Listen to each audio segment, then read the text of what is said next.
পরীর কথা মতো সেই ফুলটি কাঁঠাল গাছের গোড়ায় রেখে দেয়। আর সাথে সাথে আশ্চর্যজনকভাবে অনেক সুন্দর সুন্দর ঈদের জামা চলে আসে।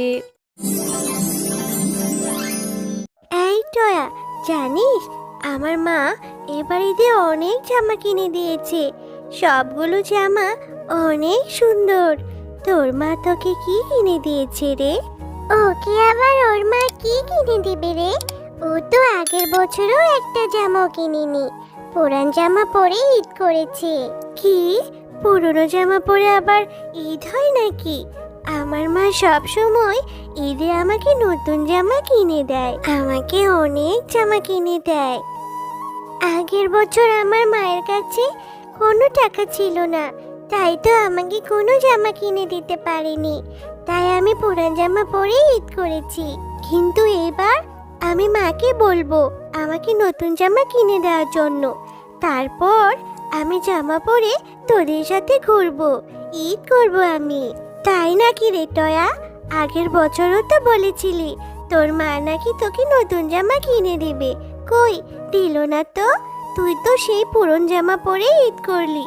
শোন টয়া, তোকে আমরা এবার বলে দিচ্ছি, তুই যদি এবার নতুন জামা না কিনিস তোকে কিন্তু আমাদের সাথে ঘুরতে নিব না।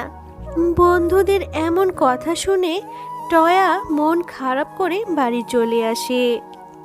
মা, তুমি এবার ঈদে আমাকে নতুন জামা কিনে দিবেই দিবে, না হলে আমি কিন্তু বড্ড মন খারাপ করব। মা রে, আমার শরীরটা কিছুদিন যাবৎ বড্ড অসুস্থ, কোনো কাজও করতে পারিনি। বাঘিনী ভাবি যে কি বলবে আল্লাহই ভালো জানে। যাই হোক, যে কয়দিন কাজ করেছিলাম সেই কয়দিনে টাকা যদি দেয় তাহলে তো নতুন জামা কিনে দেবো রে মা। কবে কিনে দিবে মা?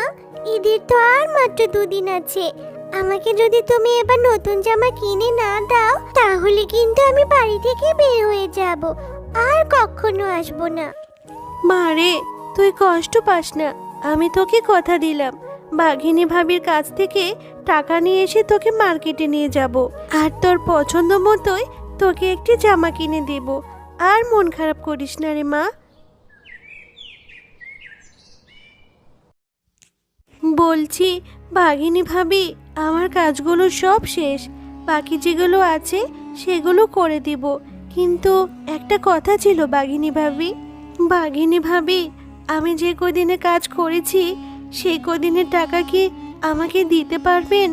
আগে যে কয়দিন কাজ করেছিলাম সেই কয়দিনের টাকা যদি দিয়ে দিতেন তাহলে আমার মেয়ের জন্য আমি একটা জামা কিনতে পারতাম। আমার মেয়েটা যে জেদ করে বসে আছে, সে ঈদে নতুন জামা পরবে। ঈদের যে আছে আর মাত্র 2 দিন। আমার মেয়েটা খুব জেদ করেছে। কি করব বাঘিনী ভাবি, আপনি যদি আমাকে টাকাগুলো দিতেন আমার খুব উপকার হতো। শেফালি, তুই তো সব সময়ই কাজে ফাঁকি দিস, কিন্তু টাকা চাওয়ার সময় অগ্রিম টাকা চেয়ে বসিস। আজ 5 দিন পর কাজে আসলি আর কাজে এসেই টাকা চাইছিস? আর এটা তো রোজার মাস, ঈদের জন্য আমার অনেক কেনাকাটা হয়ে গেছে, আমার অনেক টাকা খরচ হয়ে গেছে। এখন আমার কাছে কোনো টাকা নেই, আরো কিছু শপিং করার বাকি আছে। তুই আমার আশা ছেড়ে দে রে শেফালি। তোর যদি জামা কাপড় কেনার থাকে তাহলে অন্য কোথা থেকে ব্যবস্থা করে নে, আমি তোকে কোনো টাকা পয়সা দিতে পারবো না রে শেফালি। বাঘিনী ভাবি, আপনি তো অনেক টাকার কেনাকাটা করেছেন, অথচ আমি তো আপনার কাছে কিছু টাকা চেয়েছি। এই টাকাটা কি আপনি দিতে পারবেন না বাঘিনী ভাবি? দয়া করে কিছু টাকা দিন না ভাবি। শেফালি, তুই এত কথা কেন বাড়াচ্ছিস? আমার টাকা আছে তাই আমি শপিং করেছি, প্রয়োজনে আরো করব, তাতে তোর কি? তোর টাকা নেই তুই শপিং করবি না, এত শখ কেন? হ্যাঁ, গরিবেরা তো শখ থাকতে নেই, বুঝলি? যা, অন্য কোথা থেকে ব্যবস্থা করতে পারলে তোর মেয়ের জন্য জামা কিনে নিয়ে যা। এখানে শুধু ঘ্যান ঘ্যান করে সময় নষ্ট করিস না, আমার চোখের সামনে থেকে দূর হ। বাঘিনী ভাবি, আমি তো এমনি এমনি আপনার কাছে টাকা চাচ্ছি না, আমি তো আমার কাজের টাকাই চাচ্ছি। দিন না বাঘিনী ভাবি। বললাম তো আমার কাছে এখন টাকা নেই, সব টাকা শপিং করাতে শেষ হয়ে গেছে। আমি তোকে এখন কোনো টাকাই দিতে পারবো না, এই মাস শেষ হলেই আমি তোকে টাকা দেব। আর হ্যাঁ, বাকি যতগুলো কাজ আছে সম্পূর্ণ কাজ শেষ করে তারপর যা। মেয়েটাকে যে কথা দিয়ে আসলাম, যে কাজ থেকে ফিরে তোকে নতুন জামা কিনে দেব, কিন্তু বাঘিনী ভাবি তো আমাকে কোনো টাকাই দিল না। এবার আমি আমার মেয়েকে কি বলবো, কি জবাব দেব ওকে আমি? নতুন জামা না কিনলে যে মেয়েটা আমার খুব মন খারাপ করবে। মা, তুমি চলে এসেছো? আমি কতক্ষণ ধরে তোমার জন্য অপেক্ষা করছিলাম। তুমি না বলেছো কাজ থেকে ফিরে আমাকে তুমি নতুন জামা কিনে দিবে? চলো না মা, এখন যাই। মা রে, বাঘিনী ভাবির কাছ থেকে তো আমি একটা টাকাও পাইনি, তোকে আমি নতুন জামা কি করে কিনে দেবো রে মা? তুই মন খারাপ করিস না রে মা, আমি দেখি কোনো এক ব্যবস্থা করতে পারি কি না। না মা, আমি কিচ্ছু শুনতে চাই না। তুমি আগের বার আমাকে একই কথাই বলেছিলে, কিন্তু আমাকে কোনো জামা কিনে দাওনি। এবারও কি তাই করবে? এখন আমি আর তোমার কোনো কথা শুনবো না। তুমি আমাকে একটুও ভালোবাসো না। তোমার কাছে কিছু চাইলে তুমি আমাকে কিনেই দাও না। আমার বন্ধুরা সবাই ঈদের জামা কিনেছে, সবাই ঈদ করবে, শুধু আমি ঈদ করতে পারবো না। আমি আর এই বাড়িতেই থাকবো না, আমি চলে যাচ্ছি। এই সব কথা বলে টয়া বাড়ি থেকে চলে যায় আর বসে বসে মনের কষ্টে কাঁদতে থাকে। টয়াকে কাঁদতে দেখে হঠাৎ করেই সেখানে একটি পরী চলে আসে আর টয়াকে পরী বলে, কি হয়েছে ছোট মেয়ে? তুমি এভাবে বসে কাঁদছো কেন? কত ছোট তুমি, তাহলে তোমার এত দুঃখ কিসের? কেন তুমি এভাবে কাঁদছো বলো আমাকে। এরপর টয়া পরীকে সব কথা খুলে বলে। সব কথা শুনে পরী বলে, ও এই ব্যাপার, তুমি মন খারাপ করো না।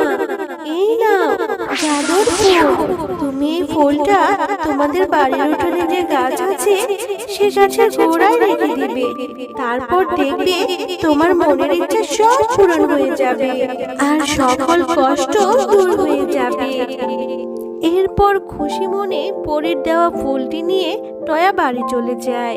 বাড়িতে গিয়ে টয়া পরীর কথা মতো সেই ফুলটি কাঁঠাল গাছের গোড়ায় রেখে দেয় আর সাথে সাথে আশ্চর্যজনকভাবে অনেক সুন্দর সুন্দর ঈদের জামা চলে আসে। মা, মা, তাড়াতাড়ি এদিকে এসো, দেখো কি হয়েছে। পরীর দেওয়া ফুল থেকে কত সুন্দর ঈদের জামা চলে এসেছে। আমি এবার ঈদে নতুন জামা পরতে পারবো মা, তাও আবার অনেকগুলো জামা। যখন যেটা চাই সেটাই পরতে পারবো মা। আরে এটা তো অদ্ভুত ব্যাপার, কিভাবে কাঁঠাল গাছে এত সুন্দর সুন্দর ঈদের জামা চলে আসলো? মা, ভালোই হয়েছে, এবার ঈদে আমি নতুন নতুন জামা পরতে পারবো। আর আমাদের গ্রামে যারা আমাদের মতো গরিব অসহায় আছে, জামা কিনতে পারে না, তাদের মাঝে আমি এই জামাগুলো বিলিয়ে দেব, যাতে করে সবাই ঈদের নতুন জামা পরতে পারে। এরপর টয়া গাছ থেকে অনেকগুলো ঈদের জামা পেরে নেয় আর যারা গ্রামের অসহায় গরিব বাচ্চা ছিল তাদের মাঝে জামাগুলো বিলিয়ে দেয়। তো বন্ধুরা, আজকের গল্পটি তোমাদের কাছে কেমন লেগেছে? যদি গল্পটি ভালো লেগে থাকে তাহলে লাইক, কমেন্ট আর সাবস্ক্রাইব করে আমাদের সাথেই থেকো। আর হ্যাঁ, এমন সুন্দর সুন্দর গল্প দেখতে চাইলে পাশে থাকা বেল আইকন বেলটি অন করতে ভুলো না কিন্তু।